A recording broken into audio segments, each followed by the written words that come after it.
Good morning, everyone. My name is CA Abhijit Sahu and I welcome you all to my revision classes. तो आज अपने chapter 1 का revision कर रहे हैं।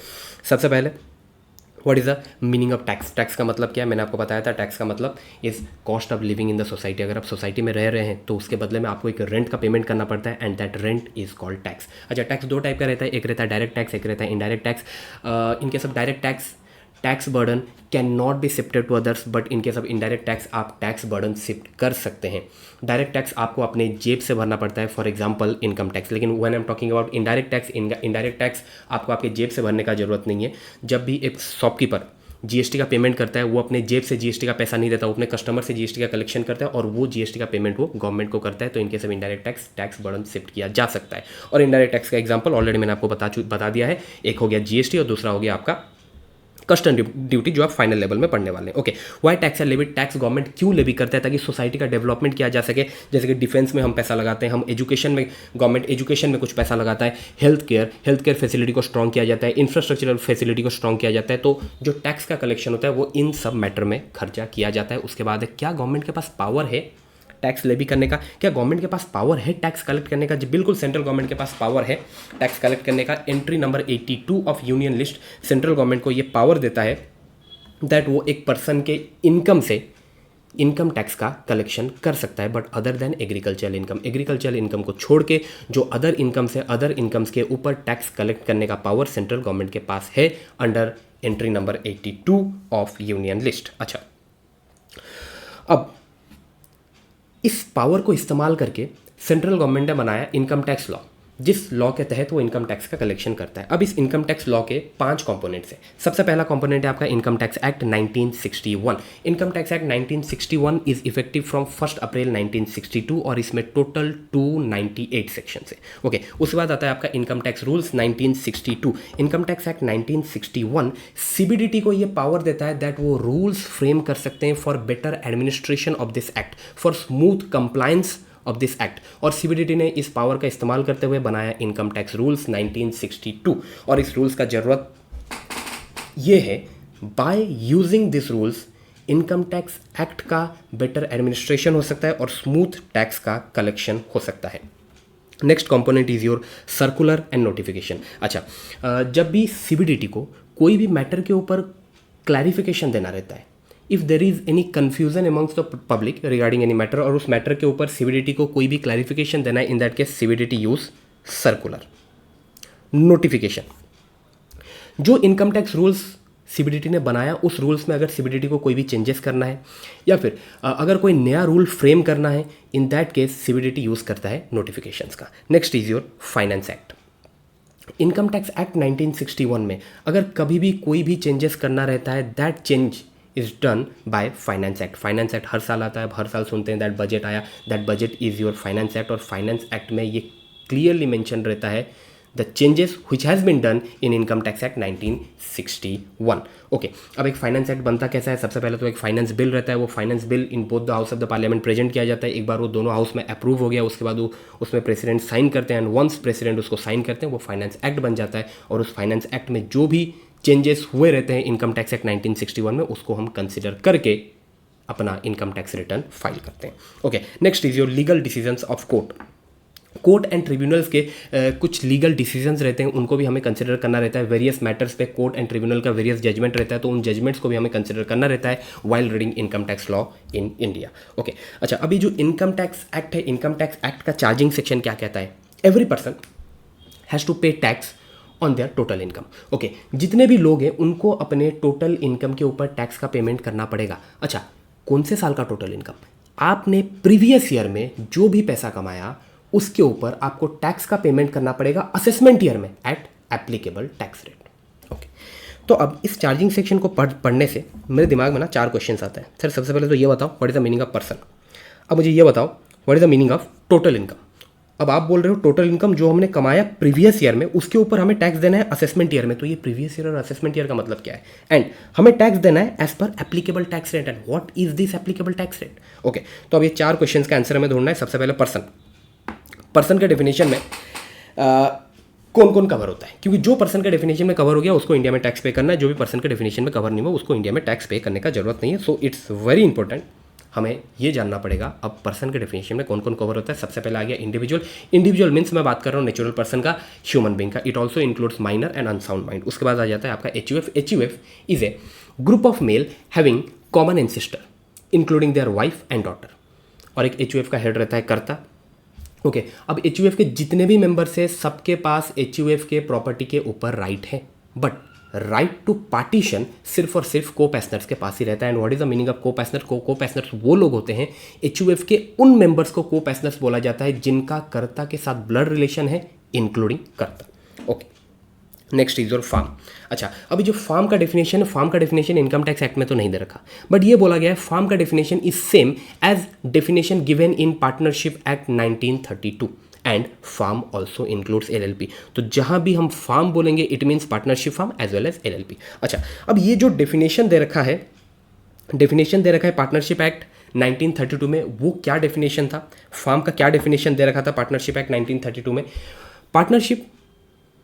Partnership farm means relationship between persons who have agreed to share profit of a business carried on by all or any one them acting for all. Okay, next is your company. अब company में कौन कौन include होते हैं? सबसे पहले तो Indian company, उसके बाद foreign company, any institution, association, body which has been declared by the CBDT to be company।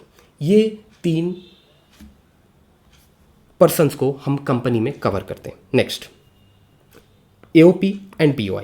Okay, AOP and BOI, it is a group of person or group of individual who have a common objective and who have not formed a partnership. Okay, अगर ये एक group of individual है इसको हम BOI बोलेंगे, अगर ये group of person है तो इसको हम AOP बोलेंगे।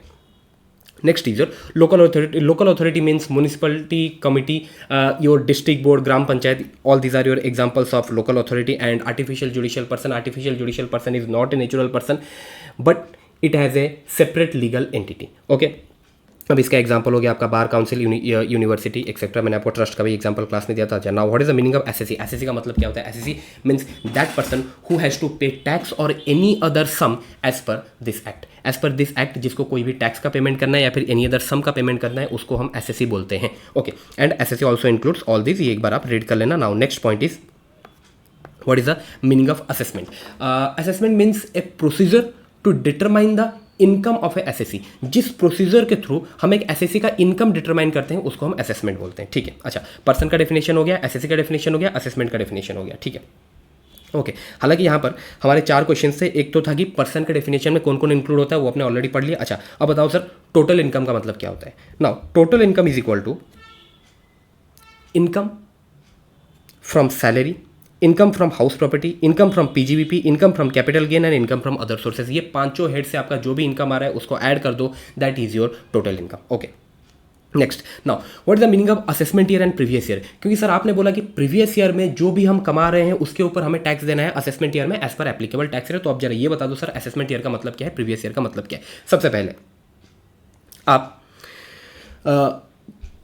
जिस ईयर में आप पैसा कमा रहे हैं that year is your previous year, और जो पैसा आपने कमाया उसके ऊपर आप जिस ईयर में टैक्स दे रहे हैं that is your assessment year. Okay जिस ईयर में आप पैसा कमा रहे हैं that is your previous year. अच्छा उसके ऊपर आपको टैक्स देना है in next financial year and that is your assessment year. Okay year in which income is earned that is your previous year and such income is taxable in immediately following year that is your assessment year. Okay अच्छा हालांकि यहाँ पर एक exception है generally. अच्छा हाँ उससे exception से पहले मैं आपको ये बता दूँ हमारे एग्जाम के लिए जो अपना प्रीवियस ईयर है that is your 25, 26 and your assessment year is 26, 27। Okay but ये जो एवर प्रोविजन है इसके लिए एक एक्सेप्शन है। सपोज एक कंपनी स्टार्ट हुआ 1 अगस्त 2025 को। ओके 1 अगस्त 2025 को कंपनी स्टार्ट हुआ। इन दैट केस इस कंपनी का जो प्रीवियस ईयर है that will be from 1 August 2025 to 31 March 2026। Okay 1 April 2025 से लेके 31 मार्च 2026 ये इसका प्रीवियस ईयर नहीं होने वाला। इसका प्रीवियस ईयर होने वाला ये जिस दिन बिजनेस स्टार्ट हुआ उस दिन से लेके 31 मार्च 2026। ओके ठीक है ये वाला पॉइंट थोड़ी देर में डिस्कस करते हैं। Okay now the next question is sir चलो अपने को ये पता चल गया पर्सन में कौन कौन कवर होते हैं। अपने को ये पता चल गया कि टोटल इनकम का मतलब क्या होता है, अपने को ये पता चल गया असेसमेंट ईयर प्रीवियस ईयर क्या होता है। अब जरा सर ये बताओ what is the applicable tax rate. Okay, ये रहा आपका एप्लीकेबल टैक्स रेट। ओके, अच्छा, ये एप्लीकेबल टैक्स रेट पढ़ाने से पहले मैं एक बार आपको ये याद दिला दूँ, हमारे दो रिजीम से, एक है ओल्ड रिजीम, एक है न्यू रिजीम। अभी अपने ओल्ड रिजीम का रिवीजन कर रहे हैं, जो न्यू रिजीम है उसका रिवीजन बाद में आने वाला है। ओके, जहाँ तक बात है एप्लीकेबल टैक्स रेट का, applicable tax rate for a individual, HUF, AOP, BOI and AJP is 0 to 2,50,000. This is your basic exemption limit, कोई भी टैक्स देने का जरूरत नहीं है। 2,50,000 से 5 लाख आपको 5% टैक्स देना है। 5 लाख टू 10 लाख आपको 20% टैक्स देना है। एबव 10 लाख आपको 30% टैक्स देना है। So individual, HUF, AOP, BOI and AJP को ये टैक्स स्लैब एप्लीकेबल है and considering this slab rate उन्हें अपना इनकम टैक्स रिटर्न फाइल करना रहता है। एक सेकंड सर, यहाँ पर तो आपने individual, HUF, AOP, BOI, AJP का टैक्स रेट बताया। अच्छा, जो अदर एसेस रह गए उनका टैक्स रेट अपने आगे पढ़ने वाले हैं। ओके, नेक्स्ट पॉइंट इज, अगर आपका जो इंडिविजुअल है वो एक रेसिडेंट है एंड उसका एज 60 और मोर है any time during the previous year, in that case इस स्लैब रेट में थोड़ा सा चेंज होने वाला है एंड दैट चेंज इज, ये बन जाएगा आपका 3 lakh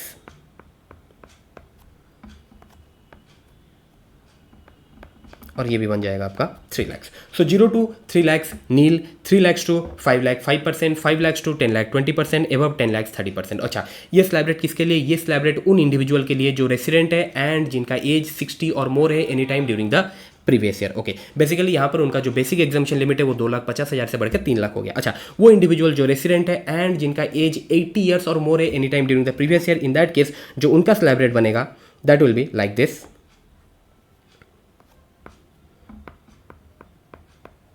0 to 5 lakh nil, 5 lakh to 10 lakh 20% and above 10 lakh 30%। Okay, यहाँ पर उनका जो बेसिक एग्जामिशन लिमिट है वो बढ़ के 5 लाख हो जाता है। ओके, ध्यान रखना, इंडिविजुअल, रेसिडेंट और उनका एज 80 और more any time during the previous year, तो उनको ये स्लैब रेट एप्लीकेबल होगा। ओके, अच्छा, यहाँ पर हमें क्लैरिफिकेशन पढ़े थे, अगर किसी इंडिविजुअल का 80th और 60th बर्थडे 1 अप्रैल 2026 को है, in that case it will be considered that that individual has attained the age of 60 or 80 as on 31st March 2026. in that case previous year 25-26 के लिए उसे सीनियर सिटीजन और super senior citizen consider कर दिया जाएगा। दोबारा मैं repeat करता हूँ, एक इंडिविजुअल जिसका 60th बर्थडे और 80th बर्थडे 1 अप्रैल 2026 को है, इन दैट केस हम ये कंसिडर करेंगे he has attended the age of 60 or the age of 80 age on 31st March 2026 and for previous year 25-26 उसे सीनियर सिटीजन और सुपर सीनियर सिटीजन कंसिडर कर लिया जाएगा। Okay, next is your surcharge. अच्छा, जहाँ तक बात है सरचार्ज का, अगर आपका total income up to 50 lakh है, इन दैट केस आपको कोई भी सरचार्ज का पेमेंट करने का जरूरत नहीं। अगर आपका टोटल इनकम एक्सीड करता है 50 lakh but that is up to 1 CR, in that case आपको 10% का सरचार्ज का पेमेंट करना पड़ेगा। अगर आपका टोटल इनकम एक्सीड करता है 1 CR but that is up to 2 CR, 15% surcharge का आपको पेमेंट करना पड़ेगा। अगर आपका टोटल इनकम एक्सीड करता है 2 CR but it is up to 5 CR, in that case आपको 25% सरचार्ज का पेमेंट करना पड़ेगा। और अगर आपका टोटल इनकम एक्सीड करता है 5 CR, इन दैट केस आपको 37% सरचार्ज का पेमेंट करना पड़ेगा। और ध्यान रखना, ये सरचार्ज का कैलकुलेशन किसके ऊपर होता है? Tax calculated as per slab rate. ऊपर हमने जो स्लैब रेट पढ़ा, as per that slab rate जो भी आपका टैक्स बनता है उस टैक्स अमाउंट के ऊपर आपको ये 10%, 15%, 25% या फिर 37% का सरचार्ज का कैलकुलेशन करना रहता है, ध्यान रखिएगा। Okay, next there is the concept of marginal relief. अच्छा, अभी मार्जिनल रिलीफ कहता क्या है? If increase in tax is more than increase in income, in that case marginal relief का कॉन्सेप्ट एप्लीकेबल है। इसको एक छोटे से एग्जांपल से मैं जल्दी आपको समझाता हूँ। सपोज मेरा इनकम 51 लाख है, सपोज मेरा इनकम 51 लाख है okay, in that case tax as per slab rate के हिसाब से जो मेरा टैक्स आएगा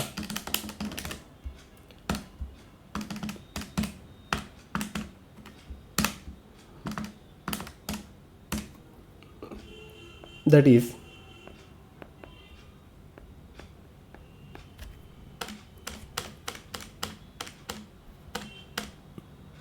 ओके, तो ये आ गया आपका tax as per slab rate. अब इसके साथ मैं ऐड करने वाला हूँ सरचार्ज एट द रेट 10%। यहाँ पर 10% का सरचार्ज लगने वाला है, और अगर इसका मैं 10% का सरचार्ज निकालूँ then it will B 134250।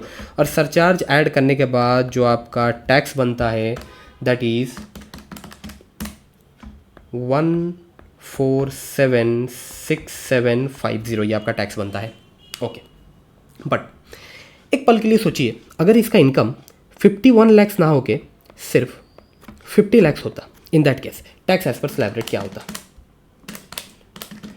In that case tax as per slab rate आपका बनता 131250, और यहाँ पर सरचार्ज लगता ही नहीं, because if your total income is up to 50 lakhs in that case आपको कोई भी सरचार्ज का पेमेंट करना नहीं रहता, तो यहाँ पर कोई भी सरचार्ज नहीं लगता, और उसका टैक्स आ जाता 131250। ओके, अब मुझे एक बात बताओ, जब यहाँ पर इनकम इंक्रीज हो रहा है 1 लाख से, आपका इनकम इंक्रीज हो रहा है 1 लाख से, but what is the increase in tax? यहाँ पर टैक्स में कितना इंक्रीज हो रहा है?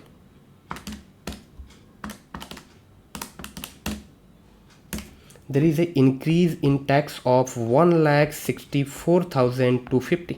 okay, so this is a perfect example for marginal relief, because here increase in tax is more as compared to increase in income. In this case, what will be your marginal relief? Your marginal relief is equal to increase in tax, that is 1,64,250 less increase in income, that is 1 lakh. so your marginal relief is 64,250, और ये marginal relief आपको tax से less करने के बाद 4% health and education cess add करना है, and after that you will get your total tax payable. Okay, तो ये बन गया आपका marginal relief tax after surcharge आपका 14,76,750 था।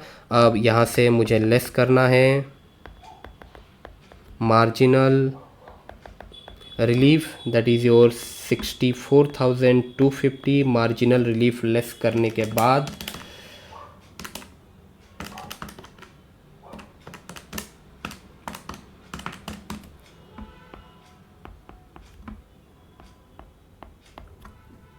this is your tax and health and education cess 4% 56,500। अब ये health and education cess add करने के बाद आपका आ गया total tax payable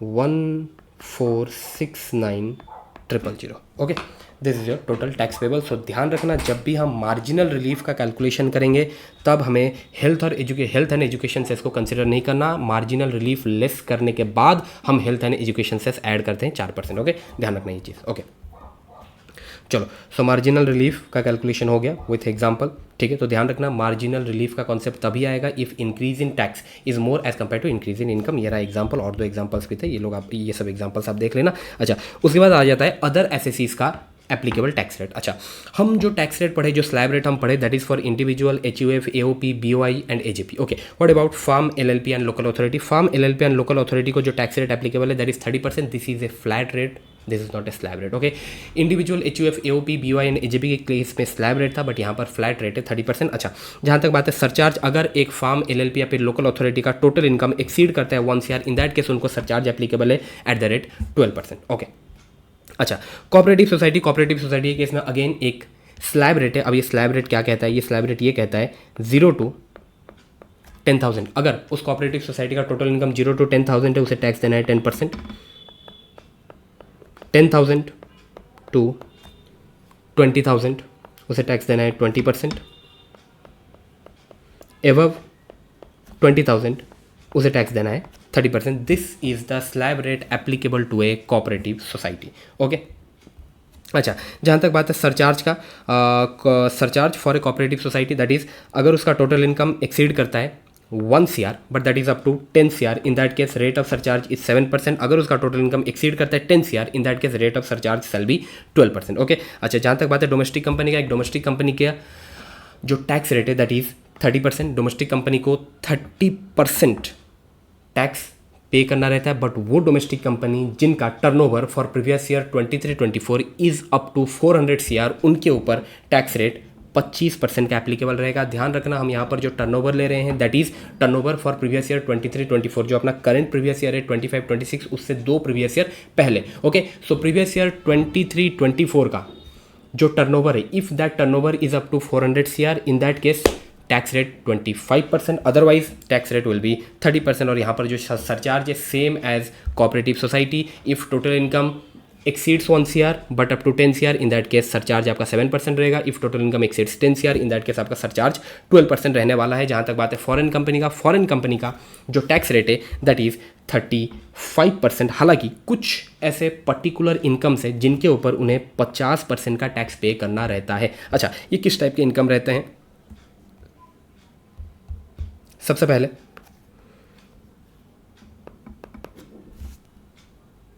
if that income is a royalty income और FTS income. What is the meaning of FTS? Fee for technical services. Okay, अगर इस टाइप का इनकम है, अच्छा, ये इनकम कहाँ से मिल रहा है? इनकम किसका इनकम है? ये फॉरेन कंपनी का इनकम है। अच्छा, फॉरेन कंपनी को ये इनकम कहाँ से मिल रहा है? फ्रॉम ए इंडियन कंसर्न और गवर्नमेंट। फॉरेन कंपनी को ये रॉयल्टी या फिर ये FTS एक इंडियन कंसर्न से या फिर गवर्नमेंट से मिला है। ओके, अच्छा, तो ऑब्वियस सी बात है foreign company and Indian concern और गवर्नमेंट के बीच में एक एग्रीमेंट हुआ रहेगा। That agreement should be approved by CG उस एग्रीमेंट को अप्रूव करे and date of that agreement should be for royalty, date of that agreement should be from 1 April 1961 to 31 March 1976, and in case of FTS, date of that agreement should be 1 March 1964 to 31 March 1976। Date of agreements आपके ये होने चाहिए। अगर ये चारों condition comply होते हैं, in that case इस इनकम को हम टैक्सेबल करेंगे एट 50%, नॉट एट 35%। ओके, ठीक है। अच्छा, जहाँ तक बात है सरचार्ज का, जो फॉरेन कंपनी का सरचार्ज है ये थोड़ा सा अलग है। If total income exceeds 1 CR but up to 10 CR, in that case आपका रेट ऑफ सरचार्ज 2% रहने वाला है। If total income exceeds 10 CR, in that case rate of surcharge आपका 5% रहने वाला है। तो अगर मैं कंपैरिजन करूं between domestic company and foreign company, domestic company का टैक्स रेट कम है, फॉरेन कंपनी का टैक्स रेट ज़्यादा है। डोमेस्टिक कंपनी का सरचार्ज ज़्यादा है, फॉरेन कंपनी का सरचार्ज कम है। ओके, अच्छा, जहाँ तक बात है हेल्थ एंड एजुकेशन सेस का, जो मार्जिनल रिलीफ वाला क्वेश्चन किया वहाँ पर मैंने हेल्थ एंड एजुकेशन सेस का तो मैंने आपको बता ही दिया है। सो जो आपका टैक्स आ रहा है as per the slab rate, as per the flat rate जो भी SSC को एप्लीकेबल है, उसको आपको इंक्रीज़ करना है बाय सरचार्ज इफ़ एप्लीकेबल। अगर सरचार्ज एप्लीकेबल है आपको सरचार्ज ऐड करना है। सरचार्ज ऐड करने के बाद जो अमाउंट आया that amount should be further increase by 4% and that is called health and education cess. और ये 4% का हेल्थ एंड एजुकेशन सेस सारे SSC को एप्लीकेबल है। For all the SSC your health and education cess is applicable at the rate 4%। ध्यान रखना। अच्छा, rebate for resident individual. Okay, तो बेसिकली मैं इसको डिस्काउंट बताया था। अच्छा, ये डिस्काउंट किसको मिलता है? रेसिडेंट इंडिविजुअल को मिलता है, बट ये उन रेसिडेंट इंडिविजुअल को मिलता है जिनका total income is up to 5 lakh. जिनका total income up to 5 lakh से उनको एक डिस्काउंट मिलता है। और उनको कितना डिस्काउंट मिलता है? अमाउंट ऑफ टैक्स पेबल और 12,500 व्हिच एवर इज लेस, इतना डिस्काउंट उनको मिलता है। Okay, next is your agricultural income, very important. Okay, अच्छा, एग्रीकल्चरल इनकम में 4 पॉइंट्स है भाई। सबसे पहले इनकम फ्रॉम नर्सरी। ओके, ये सबसे इजी और सबसे इंपॉर्टेंट, नॉट इंपॉर्टेंट, सबसे इजी पॉइंट है income from nursery. Okay, next income from sale of agricultural produce.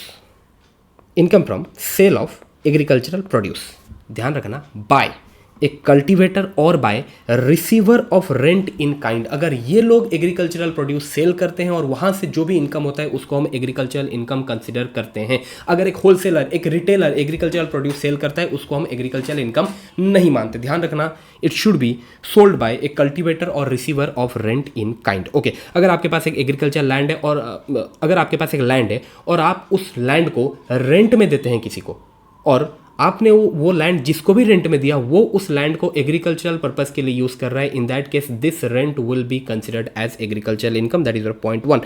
Rent derived from a land situated in India and used for agricultural purpose. Next, suppose आपके land के पास एक farm building है। Okay, land के just बगल में ही एक farm building है और वो फार्म बिल्डिंग में आप रेंट में दे रहे हैं and that farm building has been used as a dwelling house और store house. In that case that rent from that farm building shall be considered as agricultural income. Okay, ध्यान रखना, that is your 4th point. Okay, अच्छा, agricultural income from a land situated in India is exempt, but agricultural income from a land situated outside India shall not be considered as agricultural income. It will be considered as PGBP income and fully taxable. Okay, अच्छा, जहाँ तक बात है dairy farming का, breeding rearing of life stock, poultry farming are not agricultural activities, hence income from such activities are non-agricultural income, basically PGBP income, and it will be taxable. इनको हम agricultural income नहीं मानते। Okay, अच्छा, spontaneous growth of tree, अचानक से ही एक tree का growth हो गया। सपोज आपके घर के बगल में एक आम का पेड़ ऑटोमेटिकली उग गया। अच्छा, अब वहाँ से जो आम आया वो आम आपने सेल किया, आपको कुछ इनकम हुआ, that is not agricultural income, it will be taxable. Okay, ध्यान रखना। अच्छा, एक पॉइंट मैंने आपको ये भी बताया था दैट अगर आप अपना लैंड किसी को रेंट में दे रहे हैं और वो उस लैंड को यूज़ कर रहा है for grazing of animals which will be used for agricultural purpose, in that case it will be considered that the land has been used for agricultural purpose. Okay, ठीक है। नेक्स्ट, अगर आप agricultural produce को raw form में sale करते हैं, जो agricultural produce आया उसको आप एज इट इज़ उसके रॉ फॉर्म में मार्केट में सेल कर रहे हैं, that is your agricultural income and fully exempt. But अगर आप एग्रीकल्चरल प्रोड्यूस को उसके रॉ फॉर्म में सेल ना करके उसको फर्दर प्रोसेसिंग में यूज़ करके एक कोई दूसरा ही प्रोडक्ट बना के सेल कर रहे हो, इन दैट केस जो भी इनकम आ रहा है that is your part agricultural income and part business income. एक छोटा सा एग्जांपल लेता हूँ। सपोज आप शुगर कैन कल्टीवेटर है, आप sugar cane as it is market में सेल किए, जो भी आपको इनकम आया that is your agricultural income. But अगर आप शुगर कैन को फर्दर प्रोसेसिंग करके वहाँ से शुगर बना के वो शुगर आप मार्केट में सेल कर रहे हो, इन दैट केस जो भी आपको इनकम आ रहा है part agricultural income and part business income. And now the question is how to differentiate कितना एग्रीकल्चरल इनकम एंड कितना बिजनेस इनकम है। सपोज आपने शुगर कैन का कल्टीवेशन किया था, जो आपका कॉस्ट ऑफ कल्टीवेशन था, cost of cultivation is 5 lakhs। Okay, अब जो शुगर कैन आपने जो भी शुगर कैन आपको मिला आफ्टर कल्टीवेशन, जो भी शुगर कैन आपको मिला उसका fair market value FMB of sugar cane produced 10 lakhs। अच्छा, अब ये शुगर कैन को आपने क्या किया, मार्केट में तो सेल नहीं किया, आपने इसको फर्दर प्रोसेसिंग में यूज़ किया और शुगर बनाया। Okay, cost of further production of sugar let suppose 2 lakhs, और जो शुगर बना उसको आपने सेल किया है 22 lakhs में। Sugar sale of sugar let's say 22 lakhs। Okay, अब अपने को इसमें कैलकुलेट करना है भाई what is the agricultural income and what is the business income. Okay, so सबसे पहले मैं कैलकुलेट करता हूं एग्रीकल्चरल इनकम।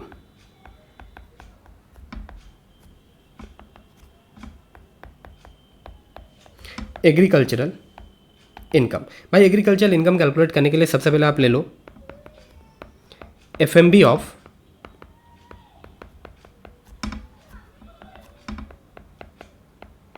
एग्रीकल्चरल प्रोड्यूस, जो भी आपका एग्रीकल्चरल प्रोड्यूस है उसका FMB। अच्छा, अपना एग्रीकल्चरल प्रोड्यूस यहाँ पर क्या है, शुगर कैन। शुगर कैन का FMB अपने को कितना दे रखा है, 10 लाख। ओके, अब यहाँ से आपको लेस कर देना है कॉस्ट ऑफ कल्टीवेशन। ये शुगर कैन को कल्टीवेट करने में आपका खर्चा कितना हुआ, आई थिंक 5 लाख खर्चा हुआ था, तो ये 5 लाख लेस कर दो। अब this is your agriculture income 5 lakhs. Okay, ठीक है. Now what is my PGVP income. To calculate PGVP income सबसे पहले मुझे ये बताओ फाइनल प्रोडक्ट आपका कितने में सेल हुआ. That is sale of sugar. Sale of sugar हुआ है मेरा 22 लाख का. अब इस 22 लाख से मुझे लेस करना है एफएमबी ऑफ शुगर कैन. जो शुगर कैन मैंने यूज़ करके शुगर बनाया उसका एफएमबी कितना था भाई. उसका एफएमबी था 10 लाख. ये 10 लाख लेस कर दो. अच्छा, नेक्स्ट कॉस्ट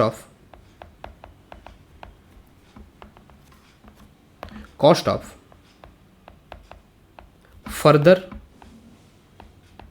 प्रोडक्शन. ये शुगर बनाने में आपका खर्चा कितना हुआ. शुगर कैन से शुगर बनाने में आपका खर्चा कितना हुआ है 2 लाख. ओके, सो ये दोनों चीज़ों को लेस करने के बाद what is your PGVP income 10 lakh. Okay, ये लो आ गया आपका एग्रीकल्चरल इनकम 5 lakhs एंड आपका पीजीवीपी इनकम 10 lakhs. ओके, अच्छा एक सेकेंड. अगर आप ये चारों पॉइंट्स को ध्यान रख के मुझे ये चारों पॉइंट्स को कंसिडर करके आप मुझे इस कल्टीवेटर का प्रॉफिट बताएं. इसका प्रॉफिट आएगा मेरे हिसाब से 22 लाख में उसने शुगर सेल किया. ओके, खर्चे तो उसके 2 हो रखे हैं वैसे. एक खर्चा हो रखा है उसका कल्टीवेशन का खर्चा 5 लाख और एक फर्दर प्रोडक्शन का 2 लाख. सो टोटल प्रॉफिट तो उसका बन रहा है, टोटल इनकम उसका बन रहा है 15 लाख का. तो बेसिकली ये 15 लाख को मुझे 2 ग्रुप में डिवाइड करना था. कितना एग्रीकल्चर इनकम है और कितना बिजनेस इनकम है. लो मैंने कर दिया. Agriculture income is your 5 lakh and your business income is 10 lakh. और ये जो 10 लाख का बिजनेस इनकम है ये टैक्सेबल है और ये जो 5 लाख का एग्रीकल्चर इनकम है ये फुल्ली एग्जेम्प्ट है. ओके, तो अगर आप एग्रीकल्चरल प्रोड्यूस को उसके रॉ फॉर्म में सेल ना करके उसको फर्दर प्रोडक्शन में यूज़ कर रहे हैं, इन दैट केस जो भी आपका इनकम आ रहा है that will be your partly agricultural income and partly business income. और उसको कैसे सेग्रीगेट करना है उसका फॉर्मूला ये रहा, मैंने आपको एक एग्जांपल से करवा दिया है. ओके, ठीक है. अच्छा, next income from growing and manufacturing coffee, T and rubber. अच्छा, ये 3 स्पेशल केसेस हैं. ओके, सपोज आप कॉफ़ी ग्रो करके कॉफ़ी का पेड़ ग्रो किए.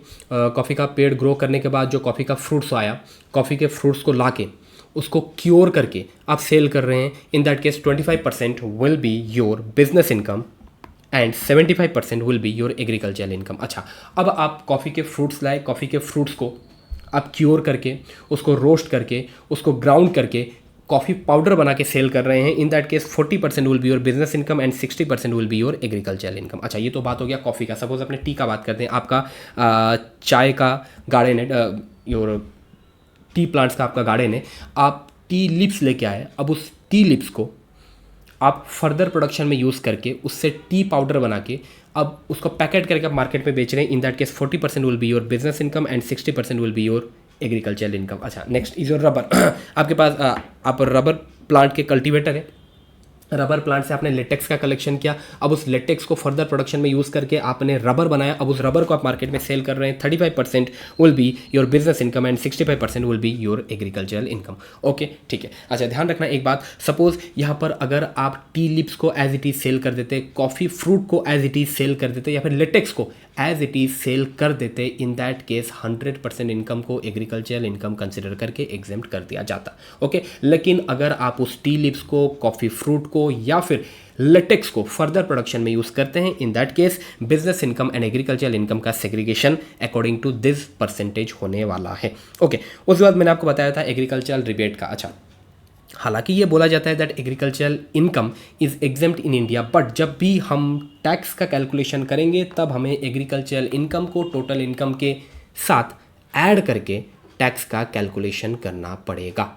ओके, दोबारा रिपीट करता हूँ. Agricultural income is exempt in India, but जब भी हम टैक्स का कैलकुलेशन करेंगे for the purpose of calculation of tax हमें एग्रीकल्चरल इनकम को टोटल इनकम के साथ ऐड करके टैक्स का कैलकुलेशन करना है एंड उसके बाद एग्रीकल्चरल रिबेट लेस करना रहता है. बट ये तभी होगा, एग्रीकल्चरल इनकम को हम टोटल इनकम के साथ ऐड तभी करेंगे अगर ये 3 कंडीशन कंप्लाई होता है. सबसे पहले, if your SSC is a individual, HUF, AOP, BOI and AJP जिनके ऊपर स्लैब रेट एप्लीकेबल है बेसिकली. ओके, अच्छा, जहाँ तक बात है तुम्हारे एग्रीकल्चरल इनकम का, if your agricultural income exceeds 5,000 and your non agricultural income exceeds the basic exemption limit. अगर ये तीन कंडीशन कंप्लाई होते हैं तभी हमें एग्रीकल्चरल इनकम को टोटल इनकम के साथ ऐड करना है वाइल कैलकुलेशन ऑफ टैक्स। तीन कंडीशंस मैं दोबारा रिपीट करता हूं। अगर तुम्हारे SSC, individual, HUF, AOP, BY and AJP हैं। दूसरा, जो तुम्हारा एग्रीकल्चरल इनकम है इट शुड एक्सीड 5,000 एंड तुम्हारा नॉन एग्रीकल्चरल इनकम जो टैक्सेबल इनकम है it should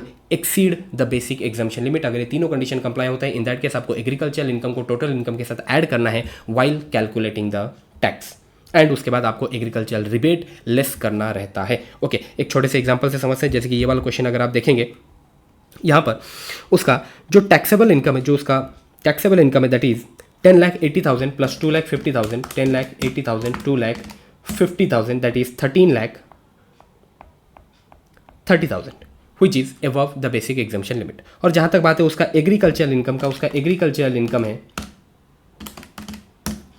3,10,000 which exceeds 5,000। Okay, और ये जो एसएससी है that SSC is a individual. Okay, तो क्या तीनों कंडीशन कंप्लाई हो रहा है? एसएससी अपना इंडिविजुअल है, एग्रीकल्चरल इनकम एक्सीड कर रहा है 5,000 एंड जो आपका नॉन एग्रीकल्चरल इनकम है, टैक्सेबल इनकम है वो एक्सीड कर रहा है the basic exemption limit. In that case this is a perfect case to add the agricultural income with total income while calculating the tax। Okay, ठीक है। तो भाई उसका टोटल इनकम तो बनता है, ओके मैं ये क्वेश्चन को सॉल्व कर रहा हूँ considering mister X his age 45 years. Mister X का एज 45 ईयर कंसिडर करके मैं ये क्वेश्चन सॉल्व कर रहा हूँ। ओके, सो यहाँ पर जो बेसिक एग्जामेशन लिमिट मैं यूज़ करूँगा, basic exemption limit will be 2,50,000। Okay, अगर आप ये वाले एज को कंसिडर करेंगे इन दैट केस जो आपका बेसिक एग्जामेशन लिमिट है that will B 3 lakh. Okay, तो मैं पॉइंट ए के हिसाब से ये क्वेश्चन को सॉल्व कर रहा हूँ। ओके, सो उसका टोटल इनकम कितना है? भाई का टोटल इनकम तो बन रहा है, टोटल इनकम है 13,30,000। अब इसके साथ मुझे ऐड करना है एग्रीकल्चरल इनकम दैट इज 3,10,000। अब ये टोटल कितना आया? 16,40,000। अब इसके ऊपर मुझे टैक्स का कैलकुलेशन करना है। ये 16,40,000 के ऊपर मुझे टैक्स का कैलकुलेशन करना है। आई थिंक इस 16,40,000 के ऊपर एक सेकंड में यहाँ पर कर लेता हूँ। सो अगर मैं टोटल इनकम का बात करूँ, आपका टोटल इनकम आया 13,30,000 plus agricultural income was 3,10,000। So now it's 16,40,000 और इसके ऊपर अगर अपने को टैक्स का कैलकुलेशन करना है as per the slab rate then it will B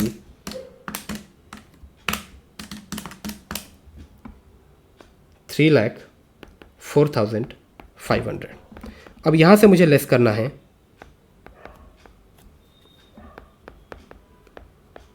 agricultural rebate. अब यहाँ पर जब मैं एग्रीकल्चरल रिबेट का कैलकुलेशन करूँगा, जो मेरा एग्रीकल्चरल इनकम है उसके साथ मुझे ऐड करना है बेसिक एग्जामेशन लिमिट। अच्छा, यहाँ पर मिस्टर एक्स का एज हमने कंसिडर किया था 45 ईयर्स, तो यहाँ पर बेसिक एग्जामेशन लिमिट होने वाला है 2,50,000। अब ये जो अमाउंट आएगा इसके ऊपर हमें टैक्स का कैलकुलेशन करना है और जो भी टैक्स आएगा that will be your agricultural rebate. Okay,